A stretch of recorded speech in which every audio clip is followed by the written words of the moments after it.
صلی اللہ علیہ حبیب سیدنا محمد وعلی آل سیدنا محمد وبارک وسلم۔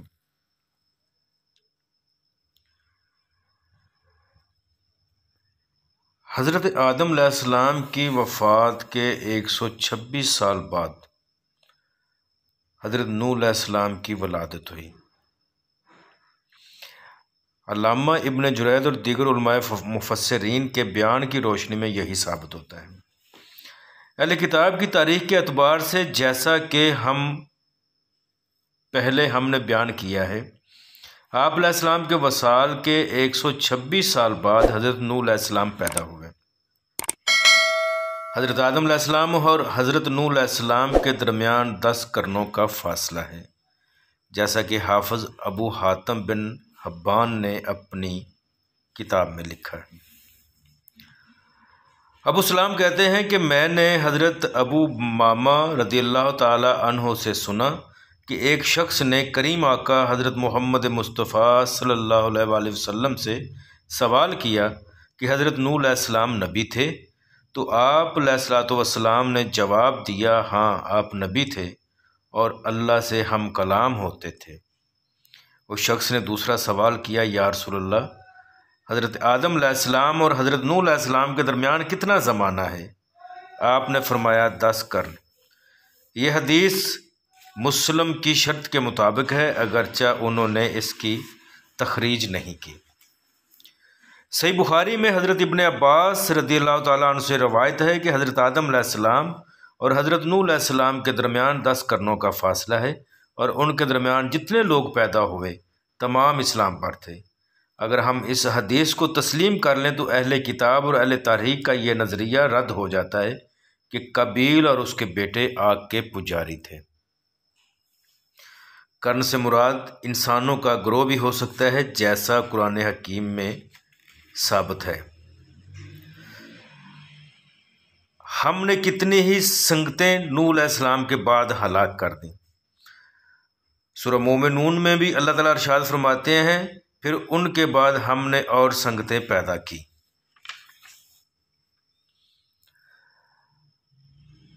اور سورہ مریم میں بھی ہے، اور ہم نے ان سے پہلے کتنی سنگتیں کھپا دیں۔ ان تمام آیات میں قرن سے مراد قوم، گروہ، جماعت ہے، وقت نہیں ہے۔ اسی طرح حدیث مبارکہ میں بھی قرن سے مراد جماعت لیا گیا ہے۔ رسول اللہ صلی اللہ علیہ وآلہ وسلم کے فرمان کے مطابق قرن جماعت کو ہی کہتے ہیں، جیسا کہ حدیث مبارکہ ہے، بہترین جماعت میری جماعت صحابہ ہیں۔ حضرت نوح علیہ السلام سے پہلے تاریخ کا ایک لمبا عرصہ گزر چکا تھا۔ اس بنا پر حضرت آدم علیہ السلام اور حضرت نوح علیہ السلام کے درمیان ہزاروں سال ہوں گے، واللہ عالم۔ حضرت نوح علیہ السلام کو اللہ تعالیٰ نے اس وقت نبوت عطا فرمائی جب دنیا پر بت پرستی ہوئی تھی اور نسل آدم ضلالت اور گمراہی کی وادیوں میں بھٹک رہی تھی۔ اللہ تعالیٰ کے متعلق عجیب و غریب نظریات قائم تھے اور کفر کا دور دورہ تھا۔ اللہ تعالیٰ نے حضرت نوح علیہ السلام کو اپنے بندوں کے لیے رحمت بنا کر مبعوث فرمایا۔ آپ اہل زمین کے پاس تشریف لانے والے پہلے رسول ہیں، جیسا کہ قیامت کے دن آپ کو لوگ اول رسل کہہ کر شفاعت کے لیے عرض کریں گے۔ حضرت نوح علیہ السلام جس قوم کی طرف مبعوث ہوئے انہیں بنو راست کہا جاتا ہے، جیسا کہ ابن جبیر وغیرہ نے ذکر کیا ہے۔ ان کی بحث کس عمر میں ہوئی اس بارے اختلاف ہے۔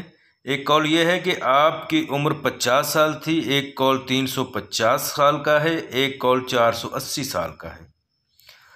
انہیں علامہ ابن جریر نے بیان کیا ہے۔ تیسرے قول کو اس نے حضرت ابن عباس رضی اللہ عنہ کی طرف منسوب کیا۔ اللہ تعالیٰ نے حضرت نوح علیہ السلام اور ان کی قوم منکرین کے لیے طوفان کا عذاب، اہل ایمان کی نجات وغیرہ موضوعات کو قرآن مجید میں مختلف مقام پر بیان فرمایا ہے۔